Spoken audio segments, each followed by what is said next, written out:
Hi everybody and welcome to the video and live streaming show. My name's John Lacey and I'm joined as always by Sam Proof. Today on the show we're going to be talking all about content longevity and what actually happens when, I don't know, theoretically a platform may go away. Obviously, there's a bit of context for that one here today, and we're definitely going to talk about that specifically. But I think it's a good opportunity to reflect on platform instability and hedging your bets and thinking about the things that you've created. And that includes not just the content itself, but also the audience that you've got out there. But we are going live to all the various places. So as always, I'm forever trying to make this thing happen. Hashtag Team Live if you're watching live, or hashtag Team Replay. But how are you doing, Sam? Good. It's been like a big roller coaster week. Literally, there were some roller coasters involved as we took my youngest to Universal Studios for her birthday. So we did some of that whole park stuff, and then just like some bad news hit, and then some potentially good news hit with like a super secret project that hopefully is launching next week, maybe. So I can't really say much about that right now, but there's a lot of stuff up in the air and we'll see how it goes. What's going on with you, John? It's always. I say this every week. It's been such a blur, and I must admit, I have this. I'm not really a people person at the best of times. So often I will receive comments and I will late at night and I'll be like, I'll deal with that tomorrow, and then I just completely forget about it. And I think I have offended somebody during the week, and I apologize because that was not my intention to do at all. But it has been a busy week. I have been having some issues with my camera. I think I figured it out. I mean, we'll find out today live in the way that you can only find out things during a live session, whether that's working. I did actually also buy the Elgato Facecam Mark II, so I've been having a bit of play with that. It's interesting, and again, I don't want to go on too big a tangent, and we'll check in the chat in just a second. But I guess the thing that still throws me a little bit about webcams is sort of the wide-angle lens, and as someone that's working from a very particular corner of a very particular sized room, I'm kind of really trying to constrain how much it actually picks up in the shows. And obviously we can do things with OBS and stuff, but it is a little bit weird in that way. But let's check in with the chat. Hello to Ender Trading, who's watching from Kuala Lumpur, so catching us live for once. I know you're in finance, but you're in a different part of the world every time I see you, so it's a lot of travel. I must admit, I'm a bit of a homebody. I barely leave the house, so it's not my idea of a good time, but I know lots of people love it. Hello to people watching on YouTube. Hello to Raindrops and Ripples over on Twitch. Hello to Saeed, who's Team Cat, always watching from Germany. And hello to Mark, who's watching on LinkedIn. So Saeed, did you live stream from the roller coaster? No, I can't say no. that's anything I've ever done, but maybe sometime in the future. Yeah, no, I don't have a scenario that I would trust the camera not to fly off of my hand in. I guess I do have like a body mount for a GoPro, but I couldn't live stream that. I could video it though. And hello to Business Growth Ready. So let's get stuck in. And in some ways, I didn't really want to talk about TikTok specifically this week because I don't do a lot on TikTok, but I know Sam does, and I know as an American, if it's going to affect anybody, it's going to affect him. And I felt kind of bad last week because I made some jokes during the week, but you really did seem to be taking the potential news that TikTok might be going away. It might also be taking away CapCut, which I know is your video editor of choice. So I guess, first of all, let's just check in. How are you feeling? How are you coping? I mean, right now it hasn't really hit.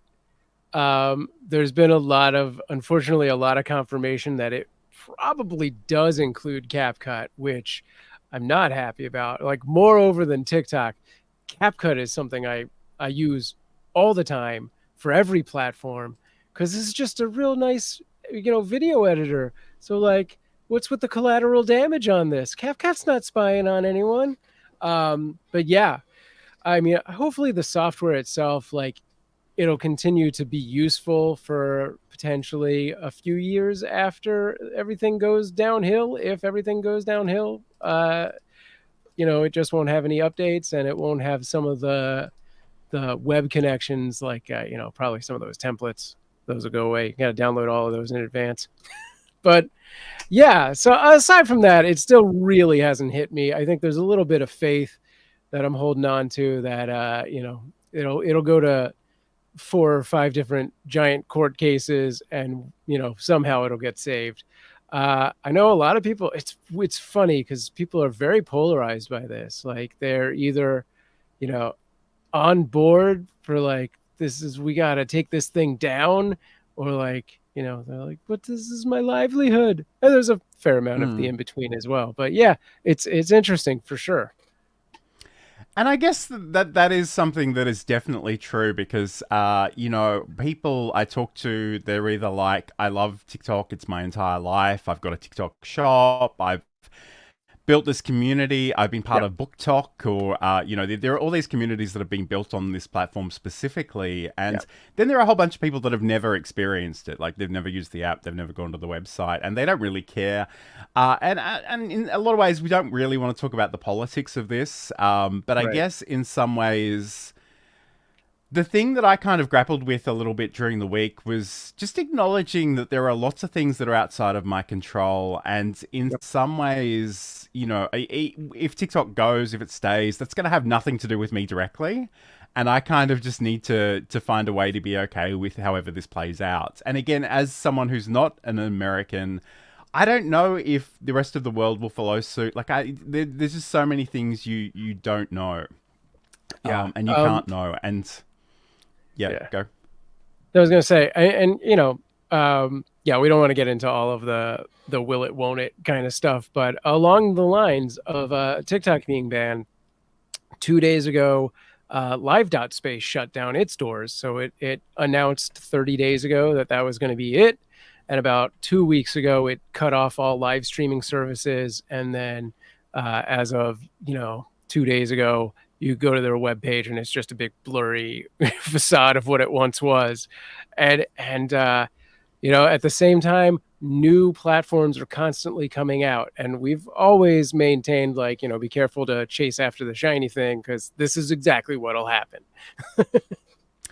And I was going to talk about this more in the next segment, but I think it might be worthwhile talking about now because there are lots of social media platforms. There are lots of video hosting sites. These things, there's a new one sort of spun up every single day. And there's, you hear this advice not to spread yourself too thinly, not to be everywhere. And I think in some ways that's useful advice because you do have finite energy, you do have finite time. But in a lot of ways, the thing that I like to do is that if I've created something and I'm giving it away for free, it doesn't, and especially in terms of video content, it doesn't usually take a lot for me to go to a site, press the upload button, throw it on there, and add some text around it.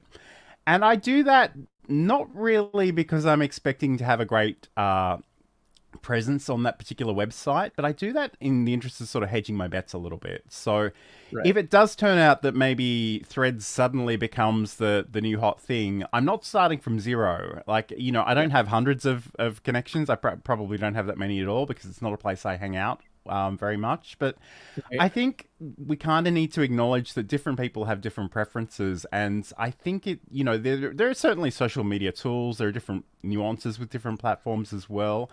But in some ways, I think the worst thing you can do is sort of silo yourself onto one platform and only talk to, one very small segment of the entire internet. Yeah, for sure. I mean, I've lived through this, I don't know, 4 times over at this point, I think. Like back in, the early 2000s, had my heyday on a site called Stickam, which was probably the YouTube of live streaming at the time. It was, something that rivaled Twitch. Like Twitch was nothing at that point. And I was one of the most watched people there.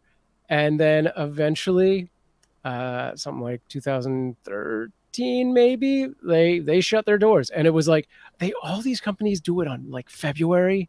So it's not even 30 days. You have 28 days to figure it out. And at that time, I'd never even conceived that this was a thing that would happen, is that one of these little like websites would go away, right? And then I saw it again with like Daily Booth, and then Mixer and Mob Crush, where I worked. And Yes, and I was just going to acknowledge I the wore this t-shirt on you're wearing purpose. today. Solidarity. Yeah, I was on the other side of it at Mob Crush when it was like, you know, go now and tell the 100,000 users we have they have 28 days. It's like, Mm-hmm. that's it. That's all we're gonna. Okay. Yeah, absolutely. Yeah. And again, like the only thing I say about Stickam is please don't go to that website today. Somebody has Oh built God, that no! Don't do domain, and that. Yeah, it's it's not no. Somebody, appropriate it's bad. for. Definitely not safe for work. So I just want to check in with the comments. So Saeed is saying that it raises a beneficial question Yes. about not focusing on one platform, especially for Yeah. business.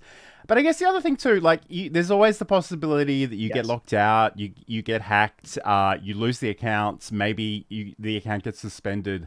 Like there is a real danger in putting all your eggs in that one particular basket. Hello to Tech Troublemaker, who as true to his name, is saying, "What is TikTok?" And Roy is a classic example of someone who's always been very uncomfortable with the idea of TikTok and CapCut, and at least in my interactions, I don't know if that's a fair thing I just said, Roy. Correct me if I'm wrong, but I feel like that we've had discussions about that in the past. Hello to Walter Strong from the Huddle, who's joining us tonight. Great to have your company. And again, another classic example, the Google Graveyard. Roy's saying that he had a huge following on Google Plus. Even Google Wave was like one of those products that was amazing, and yet they just couldn't find a business case for it, and it just sort of went away.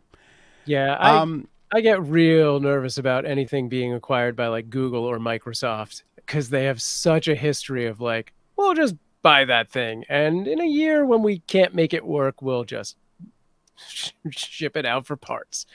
Yeah.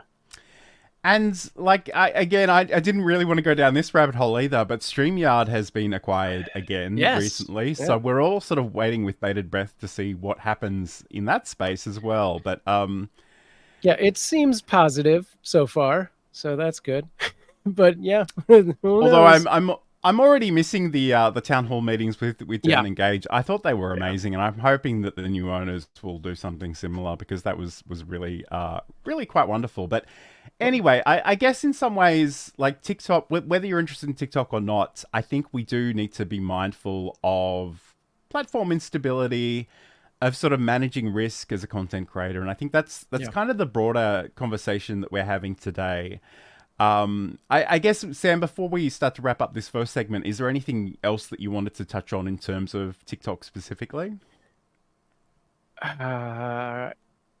God, if I start, it would be I would go on for the rest of the show at this point. It's just, yeah, I mean, you love it, you hate it, but is that the power we want the government to have? No, that's not the show we're doing. The show we're doing is, whether it goes away or doesn't, this should open your eyes to not sticking to one place. And let's talk about spreading our wings after this. Look, okay, let's do it. Awesome. So this is the video and live streaming show. We'll be back in a moment and talk about really, is your content, perennial, or is it really timely? And what does that actually mean in terms of your ability to reuse that? We are constantly training our cats every interaction that we have with them. Mm-hmm. So when Johan would get on my counter before, this is 10 years ago, before I was the cat expert that I am now, Johan would jump on the counter. What was the first thing I did? I'd say his name, Johan. He loves that. That's a reward for him. He said, you just said my name. I would go over to him and I'd talk to him and be like, you can't be on the counter. Johan loves when I talk to him. Ding, that's another reward for Johan. I'd pick him up and put him on the ground, but I didn't want him to think I was mad at him. So when I'd pick him up very nicely and kiss him on the head and say, I love you, but you can't be here. I'd put him on the ground. I had just done 3 things that rewarded him for being on the counter. So I was encouraging him to continue doing that. And that's a segment from Sam's podcast, Just Kidding Around, which you can learn more about over at cuteavalanche.com. This is the video and live streaming show. Today we're talking all about content longevity, what happens when platforms go away, and how we can actually manage that risk as a content creator. So I guess, first of all, I guess the place I want to go to in terms of this conversation is really having eyes for your own content and deciding whether it's the things that you're creating, are they trend based, are they very timely, or are they more perennial? And because I guess the classic example, and we did an entire show on this, but those couple of weeks when every video on TikTok was about Barbie, the Barbie movie specifically, and being just Ken or some version of a Barbie. Obviously, that tapped into a cultural zeitgeist and probably a marketing campaign as well. But I'm imagining there's probably very little demand if you were on TikTok with all those videos and you want to now port them over to somewhere else. So, Sam, what do you think we should keep in mind in terms of whether our content is perennial, evergreen, or whether it's really very specifically inside a time context, I guess? Yeah, I mean, when you start to do a channel, or if you have a channel, like, you need to be aware of what your sort of core value is. Like, what is the thing that you are offering your viewers first and foremost, and build a library of content around that thing. So, in a case like ours, we're talking about live streaming, we're talking about video creation, OBS, and those sorts of things. So while there are trending things that are out there, we can apply those trends to the things we're already doing, and we'll have like that initial library to point back to and be like, yeah, if you liked this funny, I'm a live streamer who's watching the Barbie movie, but I don't know what that video would be. They can go through and find a more educational video, on the topic that you are presenting to people. So, I saw a statistic somewhere that basically said 80% of your content should be perennial, which to me seems crazy, but take that with a grain of salt. And again, I feel like this is one of those classic examples where Sam and I are probably quite different, because as much as I believe in the power of content, as much as I like to write and record and put videos out and do live streams and stuff, it takes me a lot of effort to get in front of a camera or a microphone. And whenever I do that, I'm like, if this is going to be something that is only going to be popular for 2 or 3 days, I'm not going to put the same sort of production values into it than I would for a video that I'm hoping to last a lot longer. And I think in some ways, like, as someone who creates tutorial videos, like, sometimes the interfaces change. Like, sometimes there are little things that change, but generally speaking, I really want to drill down into those things that, will still be basically relevant, whether you see them this week or in a year's time. And I know that there's probably a shelf life on probably everything we do, but again, I kind of want to put my focus on things that may have a longer shelf life. Roy is talking about reposting videos on Rumble. Not sure why, but something to play around with and see what happens. Not sure it's worth the effort. Sam, is that a platform you've played with? And again, I don't know if this is fair, but the reputation of Rumble seems to be it's very ideological, shall we say? Yes, I have avoided it because it's a very polarizing platform, and I don't need to be on it. There's tons of platforms and apps out there that you can put all these things on, but for the most part, I'm sticking with the big three, which is like, Facebook, Instagram, YouTube, and then also, while it's around, TikTok. There is a handful of others that occasionally I will play with as well, but it's strictly reposting. It's never anything where I'm like going into it and looking for stuff to reply to. Mm-hmm. Yeah, so I guess like you've kind of got to vet these platforms yourself. And again, like there are certain, and I'm trying so hard not to be political this week, but there are certain places that just have certain reputations, and I'm like, yeah, I'm gonna stay away from that one. But Saeed says, trendy things can attract traffic to channels, don't you think? They bring in new fans and followers for the perennial content. They certainly have the potential to, and I guess like if you look at Saeed on LinkedIn, for example, today is May the 4th in some parts of the world. I know Sam isn't quite there yet, I don't think, through the wonders of time zone, but he did sort of combine his love of Miro with a Darth Vader Star Wars reference. So sometimes they can, but I guess there is always that danger, and especially on TikTok, if you get really popular for doing the latest trending dance, and that's not the heart of who you are and what you do, that can potentially be a problem. Because they, and I guess that's something I don't actually share a lot of content on TikTok, but it is such a guilty pleasure for me to just scroll and watch the things I'm interested in. But my impression of the platform generally is that you do get rewarded for repeating yourself. And it almost doesn't matter what you're showing me. I probably enjoy it the first 90 times, but after that, I'm usually done. So there is a bit of a danger there, I think. Yeah, I could never hear anyone say the weird thing again and be pretty happy. I don't know if everyone gets that reference, but yeah, essentially what Saeed had said is the point I was trying to make earlier. Like you have your perennial content to back you up and to point to from the future, but you do the trends when they're there just to try and get that new set of eyeballs onto it. And I think in a lot of ways, like Saeed is really, really good at doing that. Like and because the stuff that he does and that we do is quite technical and quite scary sometimes, I think if you can bring a bit of fun, a bit of creativity, I think that can work really well. He's sort of joking about there being an OBS dance one day. I shudder to imagine what that would look like, but maybe. Do it. You be the one. Start it.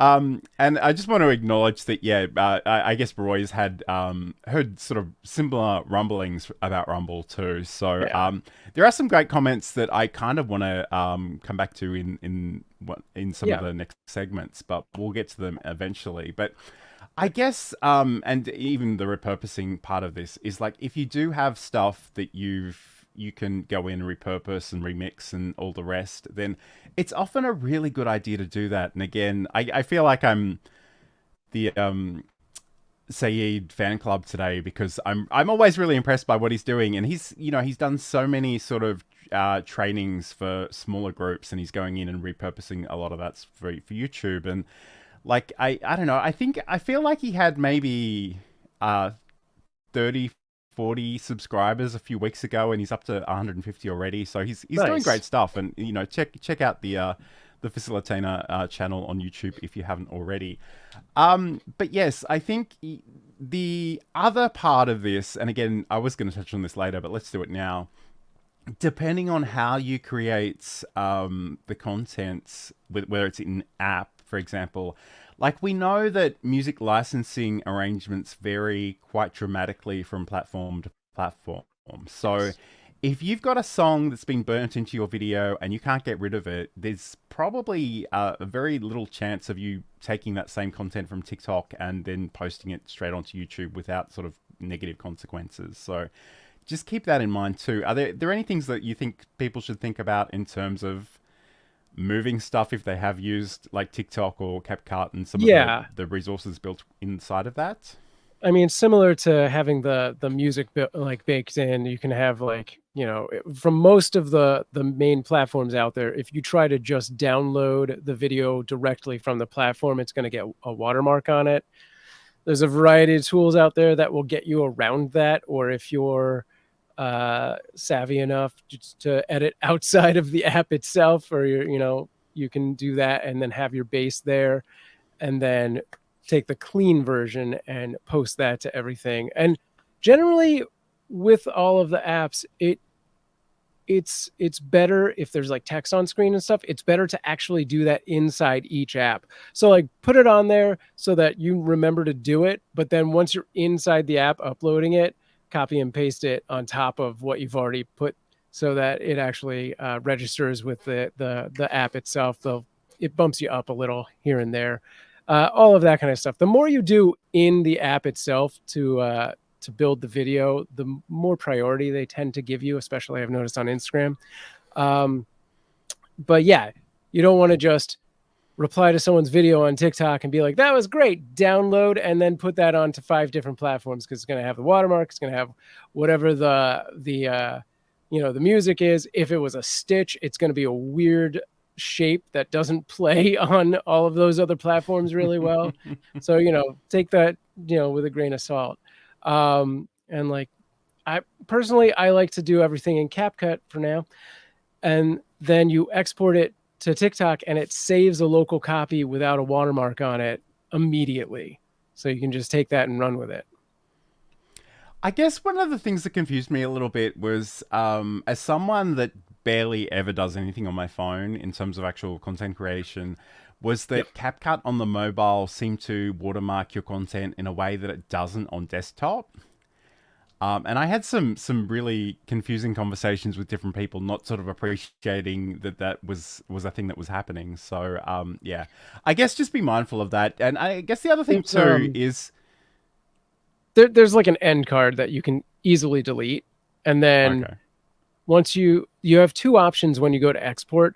One is to export with a watermark, and one is to share to TikTok. You really close it out and go to your photo album, and there is a clean, unwatermarked version that has been saved on your phone. Nice. So there's potentially some nuance there that you might need to be mindful of. I guess the other thing too, and I probably need to go into the archives and look at this person up, but there was a female comedian. She'd been posting her segments from her stand-up comedy to reels on Instagram. Everyone was loving it. Somebody told her she needed to have a YouTube channel. So she started taking that same content and posting it on YouTube, and started getting a whole bunch of comments saying, you know, she's not funny and this is the worst comedy ever. And immediately she was like, oh, this is just sexism. But the thing that actually happened that she ultimately worked out was the reels were longer than YouTube Shorts would allow. Right. So often it would show the setup for the joke and then cut off the actual joke. And I'm not exactly sure what the workflow for her uploading these actually look like. But yeah, I think there is a danger sometimes in uploading stuff and not watching it back, because, you know, you may skew your results there a little bit too. So yeah, you definitely know the time limits on the different apps, because YouTube Shorts 60 seconds and really 59 seconds is the limit on that, no matter what. But also you have there's a toggle between 15 seconds and 60 seconds, and depending on the version, it will not automatically correct itself. Definitely some things to keep in mind. So I know you've started a whole bunch of these comments. Did you want to speak to any of them now, or do we do that in the next segment? I think we should do this tech troublemaker one. Okay. Just giving him more screen time, definitely.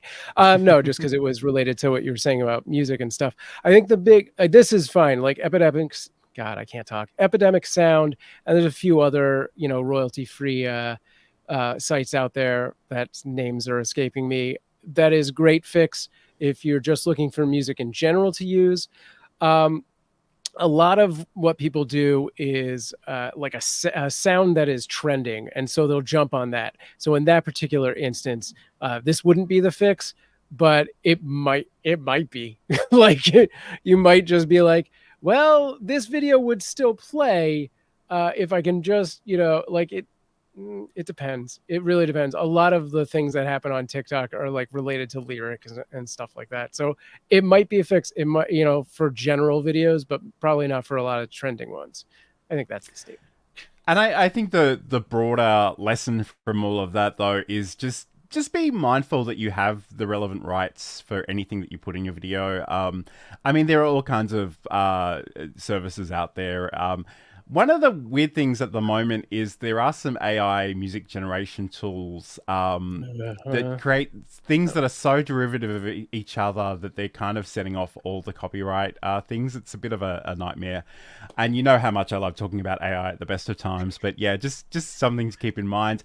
We're going to come back and talk about, some of the other platforms that you might want to think about and how you might want to move those people over there, and really just have a consistent experience of your brand across the internet. So as soon as I remember which one of these I was going to click on, let's just say this one. We'll be back in just a moment.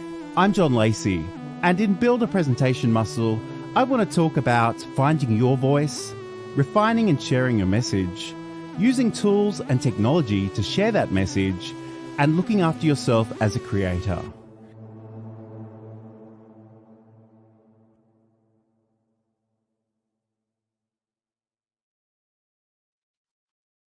And that's a promo for my podcast, Build a Presentation Muscle, the podcast all about showcasing your expertise through content creation. You can learn more about that one over at johnlacey.com, but this is the video and live streaming show. Today we're talking about content longevity and repurposing and what actually happens when platforms go away. But I just want to check in with the chat. Hello to Claire, who's joining us over on YouTube. Great to see you. Saeed, and we'll talk about this more in the next segment, but he said, I finally listened to you and started repurposing my content. Nice. Awesome. Love to see that. Okay, so, and Insomnia Doodles is in here saying, team late. Better late than never, I suppose. Great to see you. It's been a little while. She did say something about Twitch Prime subs potentially going away, but that might be a conversation for another time. I'll just say that I definitely have a video on my YouTube where I predicted that this was going to happen a few months ago. They sent out an email this morning. I haven't actually gone through the ins and outs of it, but that could be what's happening. For anyone who doesn't know, Twitch Prime subs were if you had an Amazon Prime account, you could link your Twitch account to that and get one free subscription per month on Twitch. Okay, cool. So yeah, not just apps that are going away, but yes. features. That is one of those things, like, and even on LinkedIn, like, people are talking about this new exciting video feed, and it hasn't reached me, and I'm trying not to get excited about it because the sheer number of times people have hyped up these features and they've never seen the light of day from my experience. I'm just trying to set my expectations accordingly.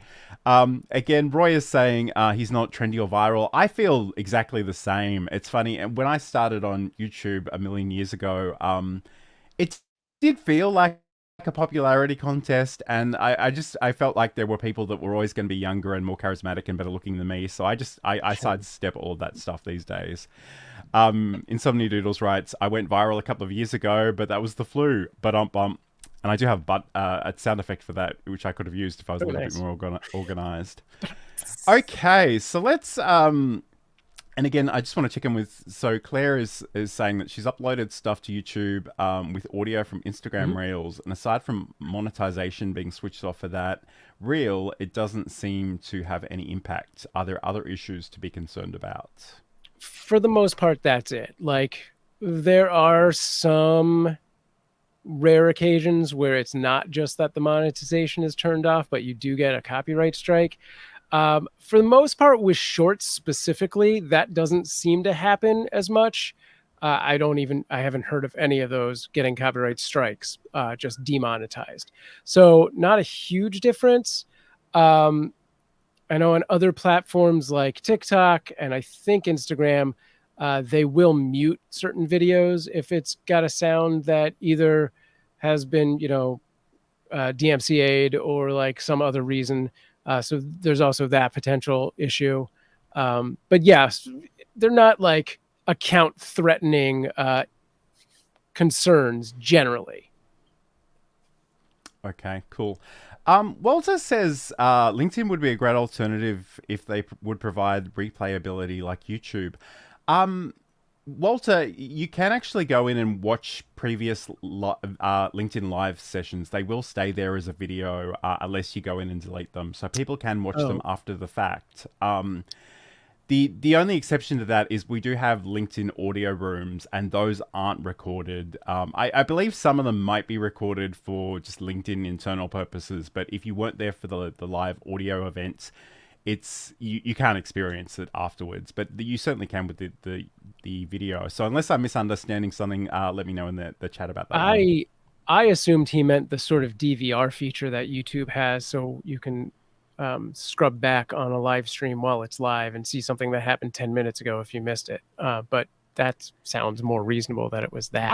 I think you can, and in fact, just anecdotally, I sometimes watch the same stream on YouTube and LinkedIn at the same time, and on YouTube and LinkedIn, and I guess the LinkedIn experience is a little janky still, unfortunately, because in some ways that's where I want to build my audience, but it is always like sometimes the comments don't reach the third-party tools that we use to stream.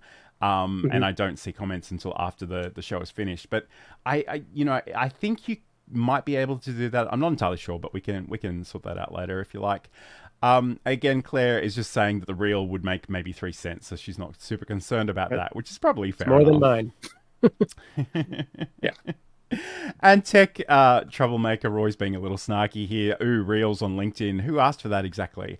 I don't know. I mean, in some ways, my toxic trait is that I will unironically watch every Microsoft PowerPoint video that TikTok puts in front of me, even though they're all about the same 2 features of PowerPoint. So I don't know. I'm a little nerdy, and I do like to see video content. And I guess the nature of LinkedIn is such that you're mostly seeing things that are either extremely popular or from people you know. And I just wonder if there isn't a way to bridge that. But again, I haven't got that feature yet. I don't know what it's going to look like. So I guess we'll do its own thing. But let's there's so much going on in the chat, and it's wonderful. We'll come back to it in a second. But I guess, yeah, I mean, it's so good that we've got so many people in the chat. We love it. And we will recheck in with that in a moment. But I just want to talk about, if we know or suspect that a platform is going away, if we're hedging our bets, if we come at this with the understanding that social media is basically rented land, like, how can we sort of, I guess I've already alluded to the fact that I'm a big fan of just sharing my content as widely as I can reasonably do so. But I guess we need to let people know across all the platforms, all the various places we are. And ultimately, I guess, move them to the things that we have a little bit more control over in terms of our website, our mailing list, maybe even a podcast feed. So I think in some ways you want to have, you don't have to have the same content everywhere, but I think you need to have a consistent experience, like a brand experience, so people will recognize you on different platforms when they see you. I guess, Sam, like, do you have any advice generally on how to let people know that you are in different places? Because most of these platforms don't really want you to leave. Right. Yeah. It can be a tricky thing, especially if you're pointing to another platform that is its equal. You will definitely get, sort of shadow banned or played down upon. Like, that video will, if you're on YouTube, you're going to send people off YouTube, and that's going to take a hit to your watch time hours, which is very important. So yeah, if there are ways to get them to do that without directly doing that, like a QR code that goes to an email list, so that's happening on their phone from their computer, great. That's an awesome thing to do. Also, in general, from my own experience, trying to just migrate people and be like, oh man, Mixer's shutting down, follow us on Twitch. You're lucky to get 10% of those people, especially in a live streaming, in a live streaming world, because generally not everyone who's following you is ever going to see you again live, because most people are not live 24/7 like I am. And so, you're only ever catching 10% of 10% anyway. So yeah, that's a really hard ask to go, I know you're already eating dinner at Burger King, but I would love for you to come over to KFC right now. Like, it's not going to happen. So bringing them to like an email list or a Discord server or even a Slack, something that is not the same, but is a more community-centric area, or a knowledge base like an email list would be, I think is the easier ask. And it's just something that you have in every single thing you put out there, right? Like, it's at the end of every podcast episode. It's in the video description for every video, whatever it is. So maybe you it's something you build not as the panic move of like, oh crap, they just announced this is shutting down, I have 30 days. So it's just, something you gradually can fall back on and be like, great, this is the thing. This is probably also the thing that, unless you're just trying to push sales, that should be the goal, is like building up that, email newsletter or that Discord community. That is, especially if you're just doing content for the sake of making content and being a creator and just having fun, then that is the goal, is community building. It's not, viral video making, because that doesn't get you anywhere. Mm-hmm. And again, Walter says the recent news on TikTok has really highlighted the Exactly. importance of building the email list with your audience. And I guess in some ways, like it's interesting because TikTok recently has started just telling me, like, I swear 20 times a day, so and so is on TikTok. And I probably need to go in and connect with some of those people on TikTok and elsewhere as well. But I mean, different people hang out at different platforms, and I think it's, I like to prioritize their consumption habits over my own for the most part. And there are people that will want to watch, there are people who want to listen, there are people that want to read, and I know potentially that can add to your workload, but I don't want to sort of hide my content, or like the things that can help people away in places that they might not be able to get to very easily. But I guess the other thing too with TikTok specifically is whatever's going to happen, it's going to take many, many months. So I guess you do have an opportunity to start thinking and planning for that in a way that you probably didn't when Stickam or Mob Crush went away. Yeah. Like you've got some time to work with. So again, let's talk about some of those earned those places that you have a little bit more control over. You're less sort of at the mercy of algorithms and that kind of thing. Your website, for example, like what should people be thinking about in terms of having a home on the internet that they have a little bit more influence over? Do you think, Sam? Yeah, I mean, I think obviously this is going to depend on what kind of content you're creating, but if you can build out that website to be that community hub or to be that education hub, then that is, that's how you should be using it. Like social media is there for this is the sandwich I ate. Take a look at it. It's so cool. And then your website is like, here is my e-course. Here is, some really big information, like come back and check this stuff out. So, I think prioritizing that is always going to be better than just prioritizing like Twitter, like Twitter. And I must admit, this is a place where I've kind of dropped the ball, and I don't have any excuse because my background is literally web design and development. So I've built my website, I've got systems in place, and I used to add every one of these shows as its own post.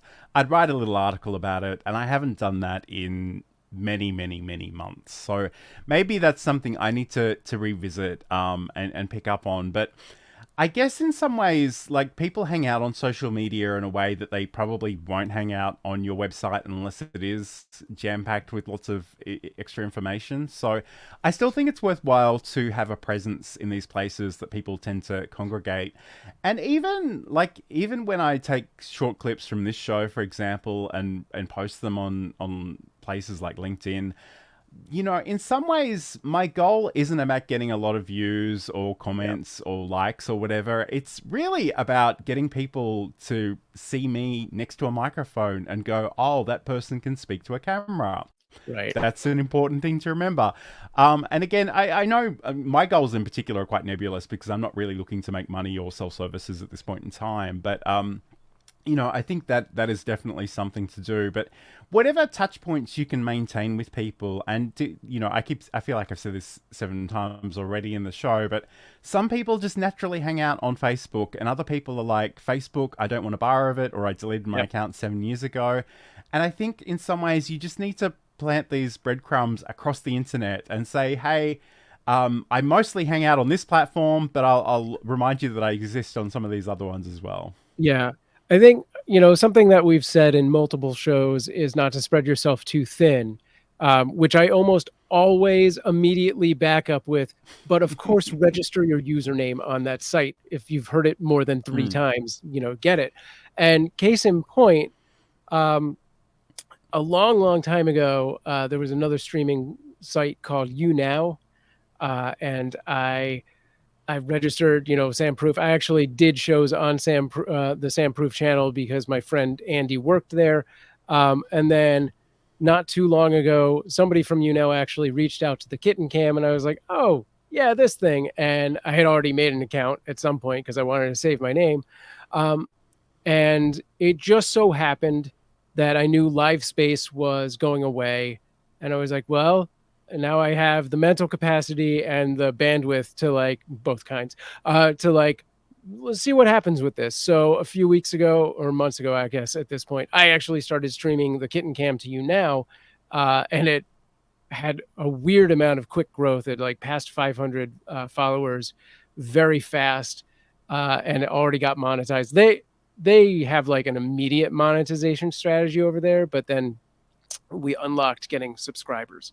So you never know, some things become new again. And that it's an interesting community for sure. It's got some very specific themes I won't go into right now, but it's not nearly as, polarizing themes, just things I would have been like, oh, these people like cats, weird. I wouldn't have expected that.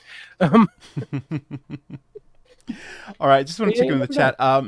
So Royce says I point everyone to YouTube, even from LinkedIn, which gives me a lot of views, strangely. I actually don't think that's too strange, and I think in some ways, YouTube is a great destination. If YouTube ever goes away, I'm going to be inconsolable. But right now, that doesn't look like it's going to happen. That would be the biggest hit of any of the platforms. I would be like, I'm going to a cabin in the woods, and that is it. The internet is done now. Yes. But I think, say it's a... Go ahead. All right, before you read that, I was just going to say, I think of any platform, if you're going to make a platform and not so much a mailing list or a website your home, YouTube is the number one platform that I would choose for that, with LinkedIn probably being second, depending on your topic, because they have that sort of built-in mailing list type functionality, even though I don't use it. But it works well for a lot of other people. And say it says there's nothing wrong with having information about your website, mailing list, etc. displayed as an end screen for a few seconds in your videos. I guess the other thing that, and I don't know if he still does this, but Roberto Blake actually started using, on YouTube, you have the ability to have a little graphic at the bottom right-hand corner of your video that's basically a subscribe button. He actually used a QR code for that one, and I've never tried it to see where it actually goes, but I guess that's potentially a thing you can do as well. So, so I guess in some ways, I think those things are great. There are opportunities everywhere. You don't know what platforms are going to become popular in the future. If you can reserve those usernames for free, then by all means do it. Keep a record of what platforms you're on and where they are, and probably ideally you'd have some sort of password manager for all of that stuff. But again, think about what you can, and we'll do this in the next segment anyway, but think about the things that you can already reshare to those platforms. I know you've highlighted some other comments. Were there any things that you wanted to bring up now? Yeah, Sam? We can go over them next. Or, well, here, what we should do, I guess, Insomnia is really quick, because those are kind of things we... Well, whatever. Insomnia started off with, I don't really have my finger on the TikTok pulse. Have either of you picked up any hints of where that community seems to, they will go after TikTok? So, not really. There's a sponsored ad that shows up for a new platform. I think it's called No Space. That is like MySpace 2.0 is their strategy, is that's what they're calling themselves. And I'm like, A, that's a terrible reference. B, it is a mobile app only. So they're just going at the younger generation, because my phone's full. I'm not doing that without a desktop. And from what I've heard, people are waiting months on the waiting list. So I don't think there's a legitimate push toward a specific platform yet. I think a lot of people are still kind of in disbelief and just think it's going to go like the whole thing is going to be the band's going to go away. So I don't think there's a lot of movement here yet. And then she followed up with any talks of folks potentially using VPNs to maintain access. Sure, that's been put out there. The biggest concern with doing this is there is, not to get political, but there is another bill that is a rehashing of the Restrict Act. And if that passes, then those people would get arrested. Actually, I think it's no, I think they would.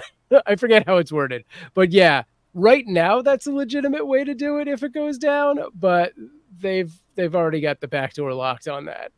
All right, go to the thing. And I feel like we probably should say we're not lawyers and that was not No, legal yeah. advice. So yeah, I mean we genuinely don't know. There are more questions than answers at this point in time. We'll be watching this as keenly as anybody else. But you know, just keep in mind that these things are potentially issues in the future. We're going to come back and talk about repurposing in just a moment. If you've been watching us for a while or this is your first time and you're thinking, Sam, John, this is great stuff, but I'm wearing a lot of hats already and I don't need to add this to my list of things that I'm doing, but I really want to live stream, I've got you covered. I've been a freelance technical director and stream operator for 20 years, and I can help you either with one-on-one counseling, setups of shows, or even run your whole show for you. Get in touch with me, samproof@gmail.com, or find out more at samproof.tv. And if you need live production services, Sam can definitely help you out with that. So let's talk about repurposing. And I think in some ways, most of us understand conceptually what it is. But I think what I think most people are really looking for is workflows, relatively easy ways of doing this. But before we get there, I just want to talk about my content library fundamentals, and that is one that you create some folder and file naming structures, and you keep related resources together. And you know, those things could be video file, like raw video files, edited files. They could be projects. They could be thumbnails, captioning resources. It's really important that you're able to find those things again when you need them. I've spoken about Camtasia, which is a video editing piece of software I have that actually has its own sort of library feature built in, and that's been really useful for me in the past. But you know, what do you think we should keep in mind in terms of repurposing? Like, does it even make sense for a particular piece of content to live somewhere else? Yeah, I mean, you know, I think repurposing can take several different forms. It's not always just like, I'm going to take this video and post it from TikTok to Instagram to Facebook. You know, like there are themes that continually go around and just variations of like footage that can happen. So, you know, being able to find whatever you want quickly is just a good practice. Just having your media in general organized makes it easier to do new things. You know, like if something strikes you and you're like, oh, I want to start doing food reviews. Thank God I have organized all of these times I went to a restaurant into its own folder, whatever it is. But like, you know, with Cute Avalanche, we have specific videos that the video itself is new and different, but the sound effect under it and the sort of theme are these templates that have already been created. So I can just pop in the new video and, you know, drop it and render it and have it go out and have like one of those every month for half a year. So like that is in a sense just repurposing again with just a different, you know, spin on it. I got caught up reading chat.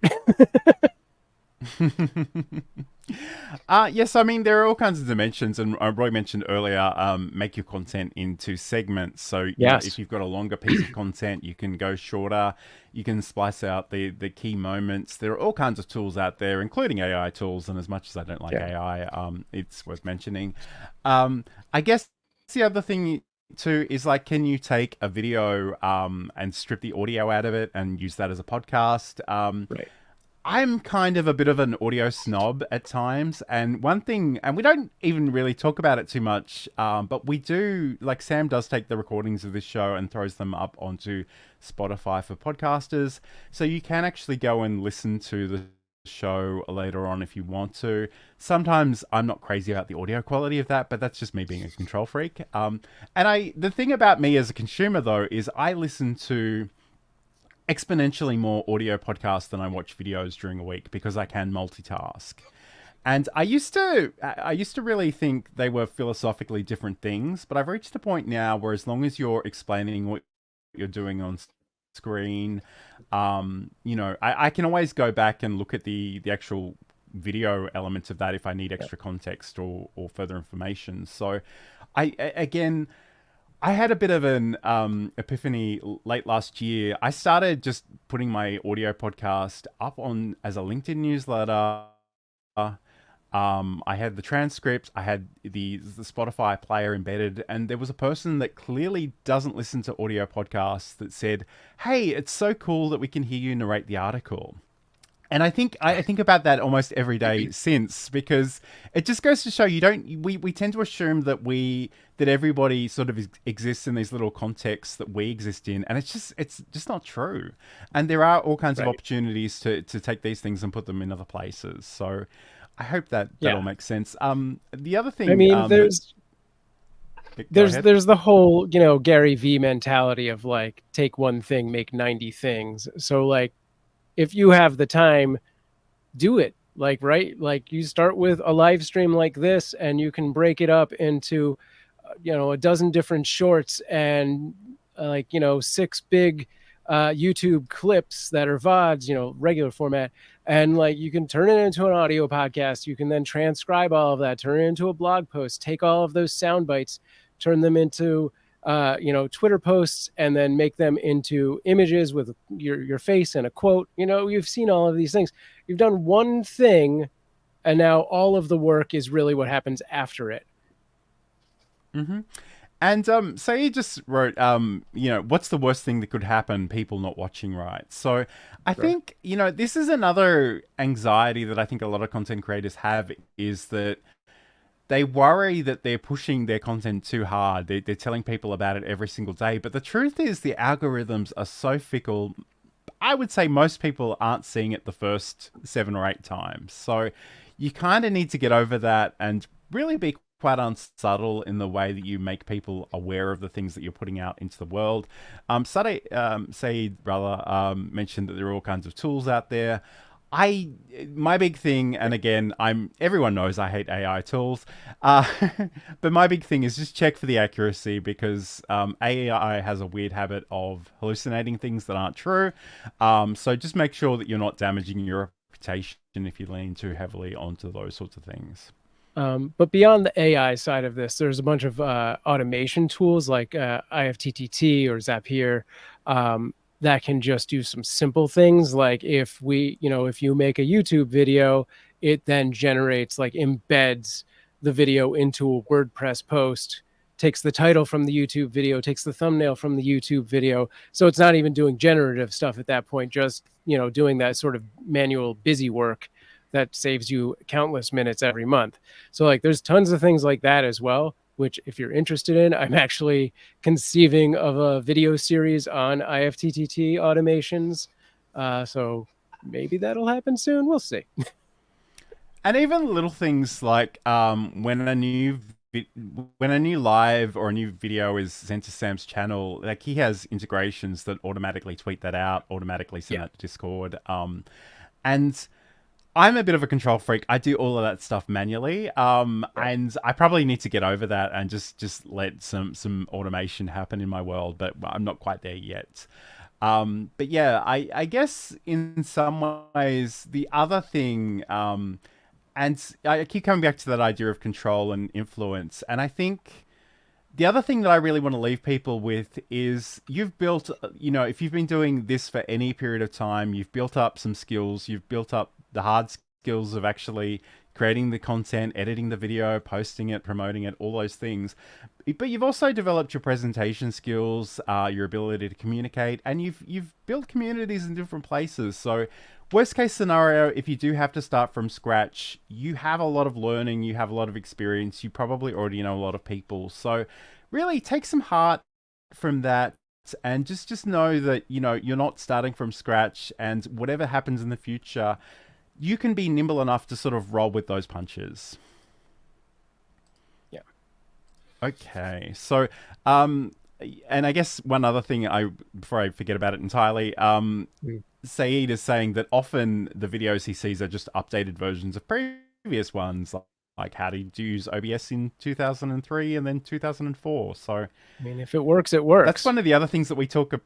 Yeah, that's one of the other things we talk about, though, is it doesn't matter how many millions of times you've said something. A lot of people are only hearing that for the first time, and they do often need to hear what you've got to share. Yeah, I mean, like in the video space, like when you look at your analytics for, whether it's a shorts or a VOD, for most accounts, if you look at the returning viewers versus the new viewers, it's mind-bogglingly small, the amount of people that have returned, and it's so many new eyeballs every single time. So why not, do the same thing, kind of iterate on it and do it over and over again, because it's something and you're passionate about. So just do it bigger and better every time, or more relevant every time. And I think some people watching may know I had a network attached storage device that died on me just after Christmas last year, and a lot of those early video projects are essentially dead and gone now. And that was upsetting at the time, but the truth is my skills have developed to a point now where I would cringe to repurpose that content. It would be so much better for me just to hit record and do it again, or go live and do it again. So, wherever you happen to be, like, you have the ability to create content. So again, what do you have the ability to control? Your output, your ability to create things and share things. You don't necessarily have the ability to handle how they're controlled, or how they're, received, I guess, is the word I'm looking for. But I think in some ways, I just want you to be encouraged by the fact that you've got those skills that you can fall back onto. But we've really enjoyed today's show. We've had so many people in the chat, and we really appreciate each and every one of you. But Sam, as we begin to wrap up, where can people learn more about you and watch your content and do all the good things? Yeah, head over to samproof.tv. You can find all my social links at the top left there. So follow me everywhere, so you don't find the void when those platforms all go away. And we didn't talk about cats hardly at all. So if you want to see some cats, head over to cuteavalanche.com. And you can find the 24/7 live streams over there. And thanks for hanging out with us. Have a great weekend. And John, where can they find you? And if you want to catch up with me, head over to johnlacey.com. Again, there's a whole bunch of links at the bottom of all those pages. You can find me on YouTube and LinkedIn predominantly, but I do dabble in a lot of different places. So a whole bunch of OBS Studio articles, and the podcast is over there as well, so you can check that out. But thank you to everybody in the chat. We've loved the really rigorous discussions. Been great to have you here. We'll be back next week. I don't even know what next week's show is about yet. We'll have a little meeting about that after this show, but we'll talk to you again soon. Don't forget to like and subscribe, and may the 4th be with you, wherever you happen to be watching this, and we'll talk to you again soon.